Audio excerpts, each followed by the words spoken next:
The new list, the 4 soldiers, therefore, are Jafaru, W.O. Jafaru, Bunwura, Staff Sergeant Awini David, Sergeant Agbele Prosper, and Corporal Bonnie Prince.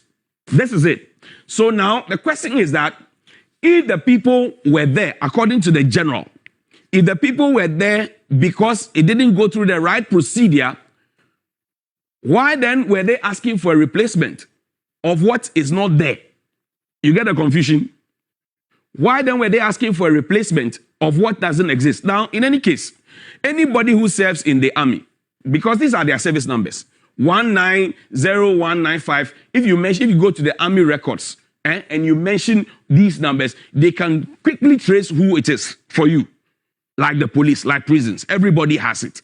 Now, question is that there is no single army officer in this country who by himself gets up to say, I'm going to protect the speaker. Because they all work in units, regiments, all of this organized. Whether they are in a section, they are in a brigade, whatever it is, they are controlled by somebody. Somebody will say, Soldier A, Soldier B, you are attached to this office, go. So now, when the general now is telling us that procedure was not followed, is it the case that the 4 soldiers just got up and decided that they were going to protect the speaker because they are related? Who moved them there? That's the question. So did the general not apprise himself of what had transpired? Because this was written on the 21st of January, 2021. He wrote his letter on the 11th of January, 2022, 1 clear year apart. So it took the army 1 clear year to realize that 4 soldiers had been attached to the office of the speaker without proper procedure. Is that what the army is saying? Because it creates a dent on the military high command. This is a very powerful man in the army. This is a very powerful man in the army. I'm saying that there are 5 things we don't have to politicize: education, health, agric, security, and I forget this one, finance, our economy.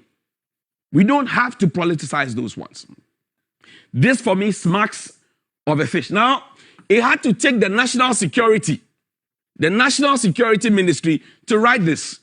Now, they said the Ministry of National Security has taken note of the circulation of a leaked correspondence between the Office of the Chief of Staff of the Ghana Armed Forces and the Speaker of Parliament on social media. Subsequently, the content of the correspondence has been misinterpreted. Listen to it, misinterpreted as an attempt by the executive arm of government to deprive the Speaker of the resources required for his full protection. The Ministry of National Security would like to place on record that, contrary to the aforesaid interpretation, all requisite resources, including logistics and personnel required for the full protection of the Speaker, have been provided. Question: there were 4 soldiers attached. They have been withdrawn. What space does that create? That's my first question. Now let's move on. It is worth noting that for the first time since 2017, the security arrangement for both the Speaker and members of Parliament have been significantly enhanced. I know that members of Parliament have been given protection. Policemen, they follow them around these days. We see it. Even though we vote for them, we sometimes don't feel protected, but they are always protected. That's beside the point. But this question I'm asking is this: is this the first time we're getting soldiers to guard a speaker? Did Speaker Okwe have soldiers following him? Did Speaker Doa Jao have soldiers following him? The Speaker Joyce Bamford Ado have soldiers following him? The Speaker, Annan has soldiers following him? The Speaker Hughes have soldiers following him? These are questions that we are asking this morning on Johnny's Bite. Share the stream. Now, it's also needs stating that personnel of Ghana Armed Forces do not form part of the security detail for the Speaker and Parliament, as parliamentary security support is provided by the Ghana Police Service. Any need for specific agency support is typically executed on a need basis in accordance with stated protocols. To reiterate, there has neither been a withdrawal of the security detail for the Speaker nor a reduction in the security strength of Parliament. The good people of Ghana are therefore entreated to disregard any unfounded speculation to this effect. Now, who is the Speaker of Parliament? He's the 3rd in line. There's a president, there's a vice president. In their absence, it is the Speaker who acts as president. In his absence, the Chief Justice will act. So he's right to say it's number 3. Now, number 3, we are being told now, doesn't deserve to have military guards follow. A vice president is the chairman of the police council. His ADC is a policeman. But when the vice president moves, you see security, you see soldiers following him. The president is the commander-in-chief of the Ghana Armed Forces. So rightly so, you see soldiers following him. Why does the Speaker not deserve it? And you see, I'm asking this question because this is our Electoral Commissioner of the Republic of Ghana. Project this picture for me. This is our Electoral Commissioner of the Republic of Ghana. She has military guards. Not 1, not 2, not 3, not 4. She has military guard. When we saw it, when the, when the court case was ongoing, just last year, the court case was ongoing. We saw them. We see how the first batch comes. They get down, they surround the place, they do their recce, and then the video is ready. Play the video for me. The arrival of the electoral commissioner in court. Play the video quickly.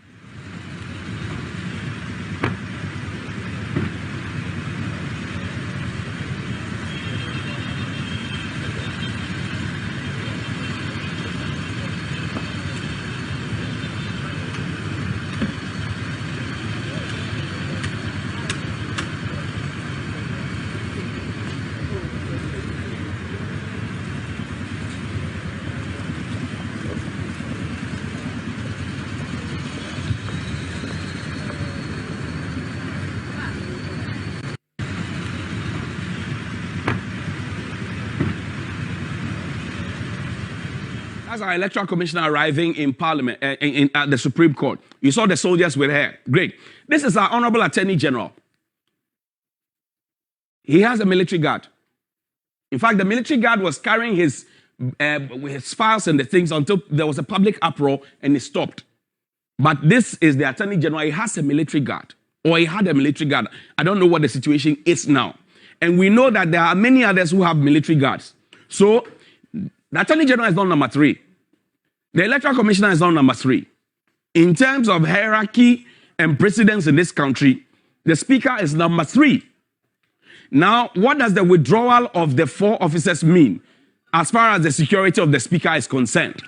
That's the question we're asking this morning on Johnny's Bite. So how secure is our Speaker? And is this, for example, in the public domain, the question is being asked. Come back to studio. The question is being asked in the public domain. Is the security, the 4 soldiers being withdrawn so that the Speaker feels a bit uneasy to cower him into submission? Because the Speaker has served notice that he will not be cowered into submission.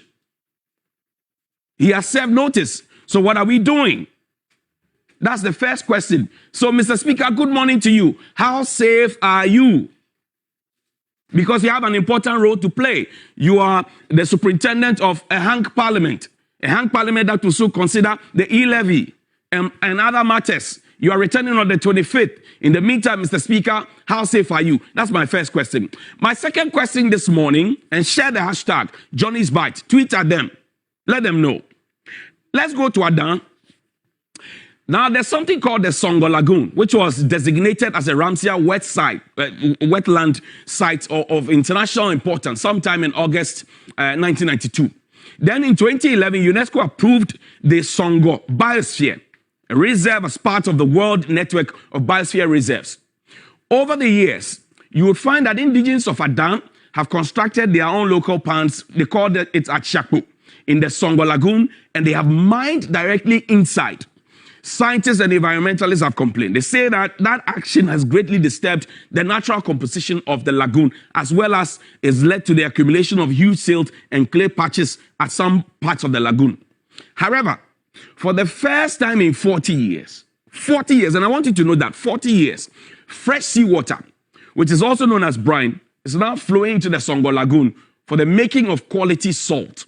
First time in 40 years. And this is happening under the direction of Nana Addo Dankwa Akufo-Addo, who had given, under the direction had given the concession to ELECTROCHEM, and then gotten parliamentary approval and all of that. So until now, the lagoon was heavily silted and was at the verge of extinction. According to international best practices, the lagoon is only supposed to serve as a storehouse for construction of a concentrated salt seawater and not a pond for direct mining. So this new fresh restoration of the lagoon to its natural state was brought about by a company known as ELECTROCHEM.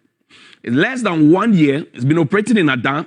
I'll tell you what has happened since then. But this, again, I reiterate, happened under President Akufo-Addo 40 years on.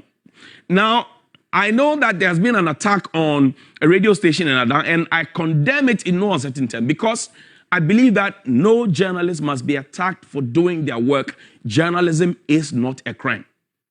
And if it happens to people and we don't talk about it, it can happen to you and nobody will talk about it. That is why we do Johnny's Bite.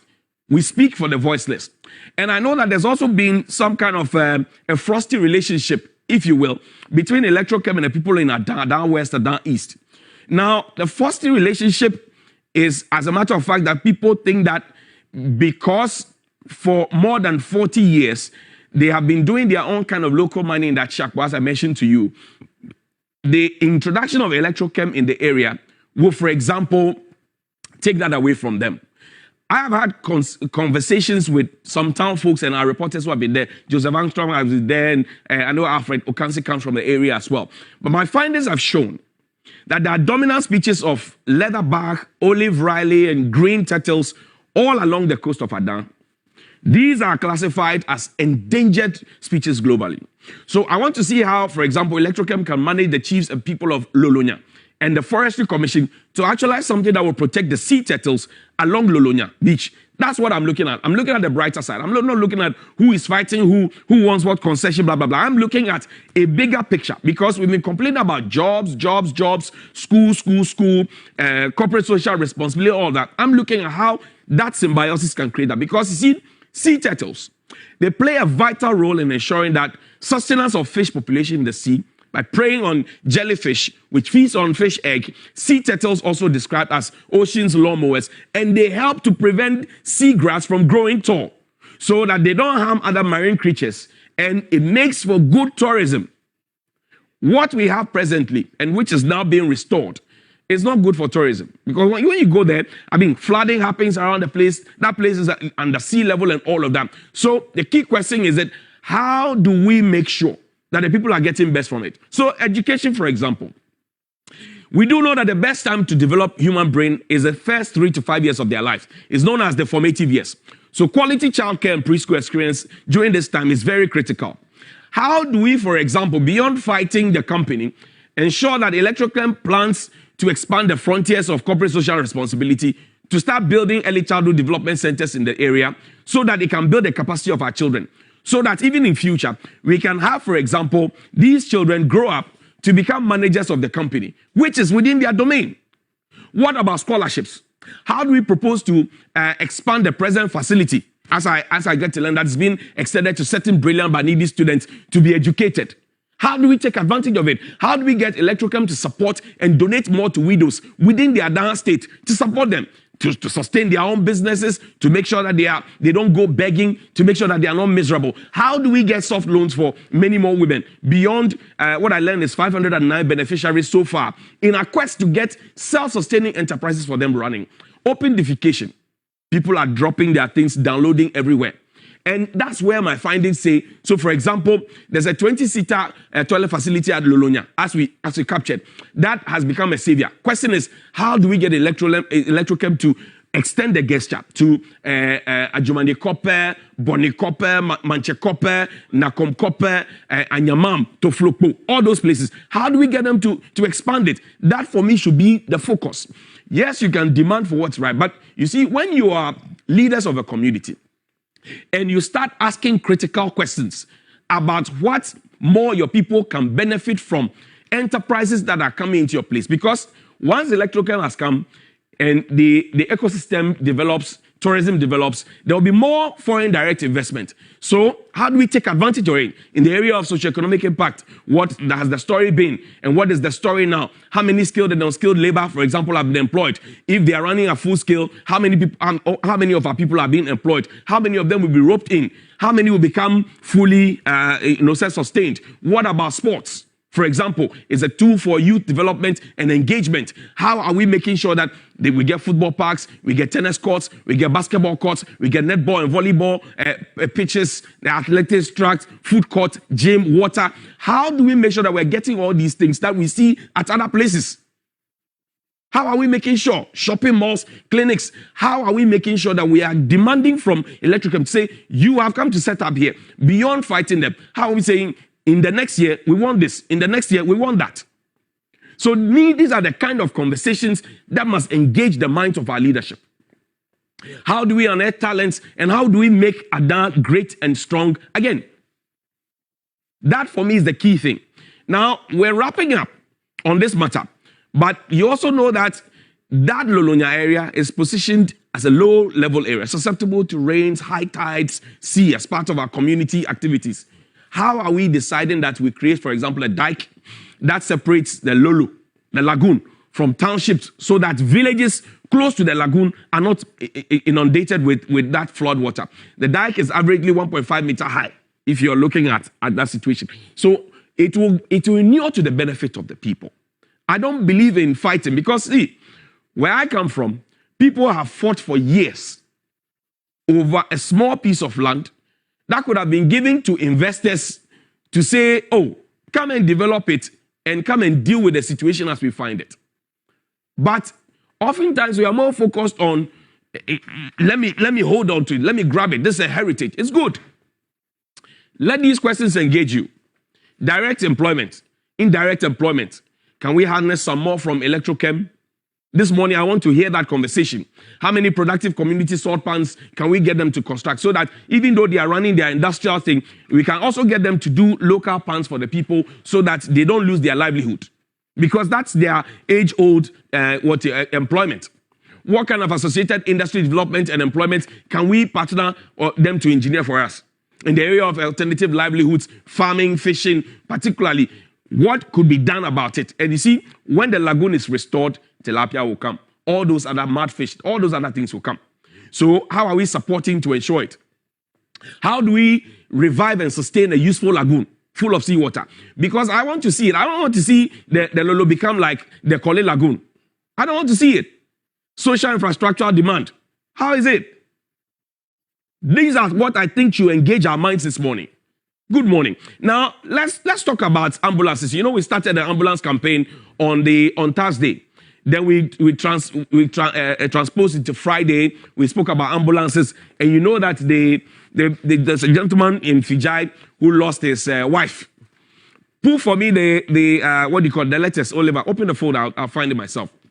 Now, this whole ambulance saga has been engaging my mind. Now, I've seen also a writ suggesting that Dr. Atoforsin is being taken to court with two others for what is termed as causing financial loss to the state in the matter of some ambulances that were supposed to have been procured. The deal started around 2010. By 2012, we had started and it's gone on and on and on. It's gotten cabinet approval, got parliamentary approval. We're told that the facility was ready. We started doing it. We signed the agreement. We're supposed to have started the delivery of the, ambulances 120 days after, and on and on and on. Now, what is the real story? This is the agreement that we signed. Oliver, open this for me. This is the agreement that we signed. This agreement is between Big C General Trading. You can Google Big C. It's an international company, Big C General Trading LLC, and the Republic of Ghana, represented by the Ministry of Health, for the supply of 200 ambulances and related services, November 2012. Never mind that these days, when you have to use an ambulance, you have to pay fuel for it. But this is an agreement that we signed. So that we're going to get some more ambulances for our sakes. Now, these are the ambulances. We are told that there are 30 of them that have been sent in. These are the ambulances. The ambulances have been sent. These ones. 30 of them. And the question we're asking this morning is, where are they? Are they sitting to rot away? 30 of those ambulances. Are they sitting to rot away? 30. This was when it was brought to the ministry. That's the ministry building, the Ministry of Health, for inspection. 30 of those ambulances. 30 of those ambulances. 30. Let it sink in. 30 out of the 200 that we agreed. 30 ambulances. Let's go back to the folder. 30 ambulances. So where are they? Now, the Ministry of Health had been led by the Speaker. Speaker Bagbin had led the ministry. Then came Madame Sharia Ite. And then came Mr. Alex Segbefia. So that was the period within which this was happening. It changed. Now, we signed the agreement. This is a letter written by, open this one for me. This is a letter written by Mr. Alex Segbefia. When he got in, he did an audit and he said he's asking for suspension of further payments in favor of Big C General Trading Limited for supply of 200 Mercedes-Benz ambulances and related services. It says the Ministry of Health signed an agreement with Big C Trading Limited for the supply of 200 ambulances and related services in December 2012. The total value of the contract is 15.8 million. The first consignment of the 25 ambulances were to be delivered by the supplier within 120 days after signing the contract. The remaining 175 were to be delivered in batches of minimum of 25 every 30 days after the first delivery. The company so far delivered 30 pieces of the ambulances. Where are the 30 ambulances? Where are the 30 ambulances? Now, it did not meet the contract, the specifications stipulated in the contract. Additionally, there is a disagreement between Messrs. Big C Trading Limited and the local agents concerning the supply for which the issues are being settled in court. That's JACPA. In the light of these, we deem it prudent not to make any further payments to the vendor until the issues are resolved. We should therefore be grateful if you would suspend any more payments to Messrs. Big C General Trading Limited, and we communicate to you until you communicate to you otherwise. Please find attached a copy of the agreement and other supporting documents for your information. Thanks for your consideration. This is Alexander Segbefia. He was Minister of a copy to the Director of Legal Services and all of that. Now, open the folder for me, Oliver. This is what he wrote first. Then Mr. Segbefia comes back and writes another letter. Open this one for me. Now, he writes another letter. Remember, that was dated in August. He writes another letter in December and says that we write to request for the establishment, note, of an irrevocable and transferable letter of credit for the rest of the 170 ambulances out of the initial 200 ambulances ordered by the Ministry of Health. 30 of the ambulances with all the accessories have already been supplied to the ministry. The letters of credit for the remaining 170 ambulances should be established in the name of JACPA at Business Limited, in line with the order of the High Court Commercial Division. So you remember that in the first letter, we're told that there was an issue. Now, that issue was settled by the High Court Commercial Division, and a specific order was made. Please find attached a copy of the said order of the court for your perusal and necessary action, counting on your usual cooperation. We are trying to find where the 30 ambulances are. That's all we are asking. 30 ambulances, where are they? Because there are supposed to be 200 ambulances. Now, there's something that I want to show you. In the contract that we signed, this particular contract that we signed, this agreement that we signed, in that agreement, it gives us an opportunity for dispute resolution. Listen to it. It says, all disputes arising in connection with this contract or the execution thereof shall be amicably settled through negotiations between the two parties. That's the first one. 2, in the event that no settlement is arrived at, the dispute shall be substituted to the Ghana Arbitration Center for arbitration in accordance with the Alternate Dispute Resolution Act 2010, Act 798, or any statutory modifications thereof. So we had jurisdiction over it. In the course of the arbitration proceedings, the parties shall continue to perform their respective obligations under the contract, with the exception of the part of the contract under arbitration. What did the contract say? The contract said that once we signed the agreement, 120 days after, we start delivering the ambulances. And I've showed you pictures of the ambulances. Now, I'm asking the question this morning, if indeed the company insists that they brought 30 ambulances in, where are the 30 ambulances? Where are they now? Who has jurisdiction over them? And for example, what has this government done since they took over? Because government, we're told, is a continuum. Since the government took over, there's a contract between the Ministry of Health on behalf of Government of Ghana and Big C. Now, since the government took over, where are the ambulances? What have we done to them? Did we know about the ambulances, the 200 that were previously ordered before we bought the 307 ambulances? Did we not know? What is the problem? Nobody is explaining. Now, they open this one for me, Oliver, quickly, and then let's start wrapping up on this one. Open this one for you. There's an interesting correspondence between Big C, copied to the Ministry of Health, Mr. Kokwajima, because this is in August 2018. It's an interesting read. It said, yes, refer to our letter reference number, 25th April, in which we stated that we, Big C General Trading LLC, was triggering the dispute negotiation clause of our agreement, what I just read for you. And the reference in the said letter, we further refer to the negotiations which were held between us and the Minister of Health. So Kwekwa Agyeman is aware, and the technical team of the Ministry of Health on the 13th of July 2018 as a way of resolving the dispute amicable. Now, following our understandings of the decisions and agreements arrived at during the negotiations and the reference here, Big C agreed the following. One, the supplier undertakes to send down a technical team to assemble and rectify any concern in respect of the 30 ambulances and officially hand over to the government of Ghana as a first batch of 50 ambulances in accordance with the terms of the contract. Mind you, this contract was signed a long time ago. The deal said that 120 days after the contract had been signed, the first batch of the ambulances will be brought. 30, they have indicated that they have brought. Where are the 30? Why was the delay occasioned? Now, 2, it says that this current agreement will be deemed to be an addendum, an addition to the original contract, and to its terms apply with the appropriate amendments deemed to have been made to the original contract to reflect the new terms. 3, it has now been officially agreed that there will be a post-delivery inspection. Previously, the agreement, and we don't have a lot of time, but the agreement indicated that once they finish the ambulances, we will send the team here to go to Dubai to inspect them before they are shipped down. We failed to do that.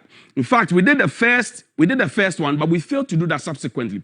So, following that, we indicated that once they bring the ambulances here, we will go and check it. That's what the agreement they had with the Minister for to be undertaken by a joint team comprising representatives of the Ministry of Health and those of the supplier for only the 30 ambulance vans and the accessories already in custody of the government of Ghana in conformity with clause 23 of the contract. This will only happen if government of Ghana fulfills its part of the contract, including the current negotiated agreement. The supplier has agreed to maintain the original cost, even though we have delayed, as goodwill to further absorb and not pass on the additional cost of the project involving the upgrade and more costly model of the ambulances and their accompanying. So they have agreed to take on that. And you know that they had an issue which was settled at the commercial court and all of that. First, upon the renewal of the establishment of the irrevocable and transferable letters of credit for the supply of the remaining 170 ambulances by government of Ghana, the supplier undertakes to also bear the full cost of the port and storage charges of the accessories at the port, excluding taxes.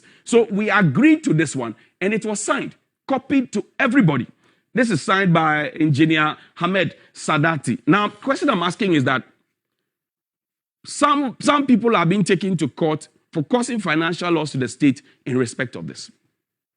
Commonsensical question, first one that comes to mind is that, was there even a loss to the state? If there is a loss, who caused the loss? And how long have we known that there's been a loss? Because I just showed you correspondences, what Mr. Segbefia had written to stop the payments, what he had written subsequently following the court's direction that monies should be paid. Now, we have also showed you a correspondent from the Dubai company, Big C, to our Minister for Health, so he is aware, he cannot say he is not. Then we have also showed you the contract, giving us even space for arbitration in our jurisdiction. So now, they insist that they have brought 30 ambulances. Where are the ambulances now? Because human beings need them. If you look at the UN ratio, what we have presently is not equal to it. What we have presently, one ambulance is supposed to cater for about maybe 600 or so people. What we have presently is not taking care of it. So if we have ambulances parked, why are they parked? Because we will pay for them anyway, or we're waiting for judgment debt. So first question I'm asking is, was there a loss? Who caused the loss? It's okay to hold people accountable. But you see, once you start holding people accountable, and for example, within the same health sector, where the health minister himself told a bipartisan committee in parliament that he was not thinking right when he signed that Sputnik V deal, and he is not being held before a Yoko, has not been taken to court for causing financial loss to the state, you start asking questions, what is the real motive behind these things? You start asking questions. You start asking very simple questions. What is the real motive? And this morning, I've tried to prick your brain. We need the ambulances. We are told there are 30. I've shown you pictures of the ambulances. Where are they? Who is keeping them? And is there really a loss? If there's a loss, who occasioned it? Government is a continuum. How are we making sure that we are following through to make sure that the good people of Ghana who pay taxes, whose monies will be used to fund these ambulances, actually get the full benefit of it? I've told you that things become politicized. Health, the economy, agric, education, security. This is one of them. And I'll stay on this matter and ask the questions. Thursday, we spoke about ambulances. Friday, we spoke about it. Monday we'll speak about it. We'll continue asking the questions because the situation where, for example, you need an ambulance and you'll be asked to pay money for fuel is totally unacceptable. Ghana is for all of us, and we must ensure that we get the best from it. Because when they travel outside, they get better services out there. So why can we not get better services in our own country? Why? Alhamdulillah Rabbil Alameen. Good morning.